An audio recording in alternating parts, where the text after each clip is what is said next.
I lose sleep over this, and I've always wanted to be in the company of a leading biologist to get insight into this. As an astrophysicist, we've seen throughout time the hubris that comes with any discovery that gets made, or the hubris that prevents the acceptance of a discovery that might demote your sense of self from whatever you previously imagined it to be. Among them is, where is Earth? Is it the center of all things? No, it's not even a significant planet in orbit around an ordinary star in the corner of an ordinary galaxy, one of 100 billion galaxies in the universe. And so here we are saying, let's search for life in the universe, intelligent life like us. Well, who are we to say that we're intelligent? I mean, I pose that not as a joke question, but it's a very serious question. We define ourselves to be intelligent in ways that no other creature can rival. Okay, now what do we credit that intelligence to?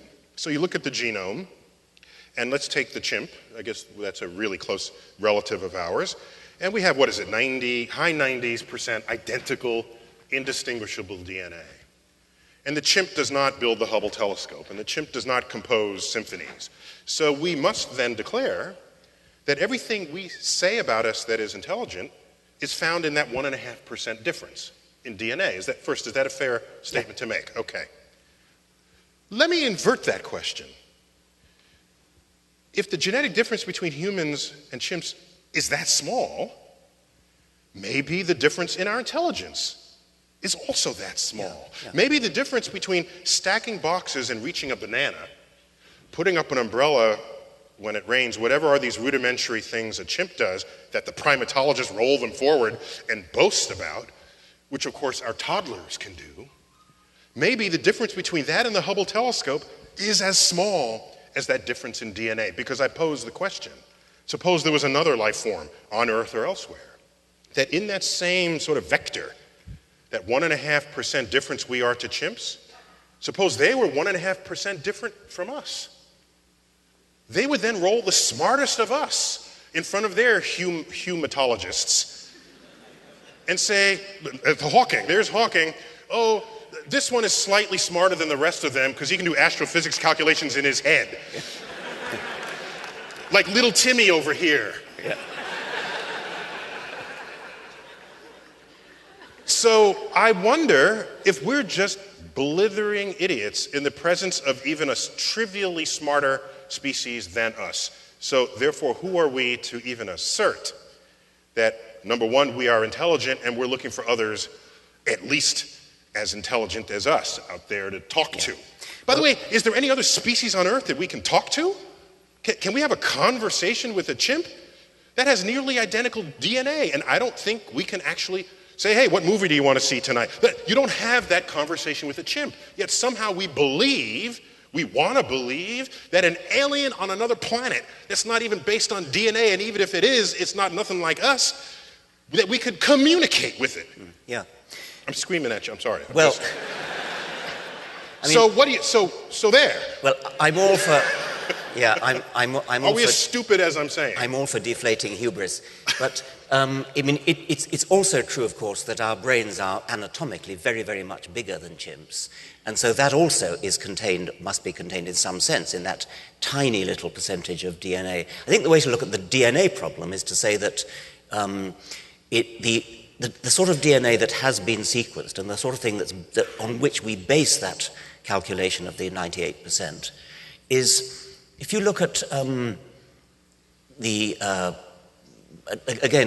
look at a computer, and you'll find that most of the programs that are written are at the machine code level are calling up the same set of subroutines. There's a subroutine for pulling down menu bars and a subroutine for moving windows and so on. That's what we're looking at in this 98%. What we're not looking at is the set of sort of high-level instructions that say, call this subroutine now call this one, now call this one, now call that one. It's not just humans and chimpanzees. All mammals have pretty much the same repertoire of genetic subroutines.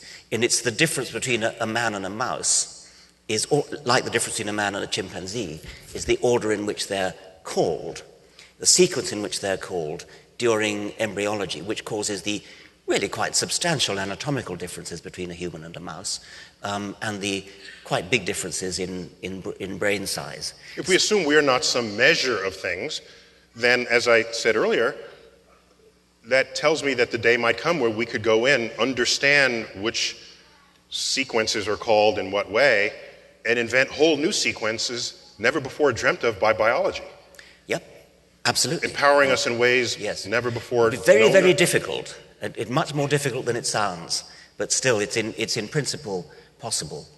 But the other point about intelligent life in the universe, never mind how we define intelligence, we're only going to encounter them if they are intelligent enough either to come here, which is very difficult indeed, or to send radio transmissions to us, which is a lot easier, but still requires, let's just define it as the quality that you need in order to send information across the universe. Now, you don't have to call that intelligence, but whatever it is, that's what it needs in order to get here, in order for us to apprehend it. And I wonder, surely you've walked past a worm that had just crawled out of the earth, and when you did so, you weren't saying to yourself, gee, I wonder what that worm is thinking. You just simply didn't care. You're so far beyond I don't want to put words in your mouth, but I'm imagining you simply really don't care what the worm is thinking. And the worm, conversely, has no clue that you consider yourself intelligent. You're just this thing that went by. So can you imagine a species that has such high intelligence that the prospect of communicating with us is simply of no interest to them? Yeah, I can, yeah. And they go by and their intelligence is on such a level that we can't even recognize it as intelligence. Yes, and moreover, I think it would more or less have to be that much ahead of us if we were ever to meet them, because we're never going to get there. Yeah, we sure as hell not getting there. Great. So see the NASA budget lately? It's not. So anything that gets here has got to have a very, very highly developed technology, far more than we've. That brings us to Stephen Hawking's concern about any civilization sufficiently advanced to visit us. What does that say about the consequence of that encounter? Yeah. And he's worried, of course, because he's taking his cue from the history of humans, with one has a more advanced technology than the other, and they visit. It almost is always bad for those with the lesser technology. And South America, one of the sort of more obvious examples in their first encounter with the Spaniards. So I don't know if I want to be the first one to shake hands or shake whatever they're sticking forward. I don't know. I want to do it, but I still have my concerns.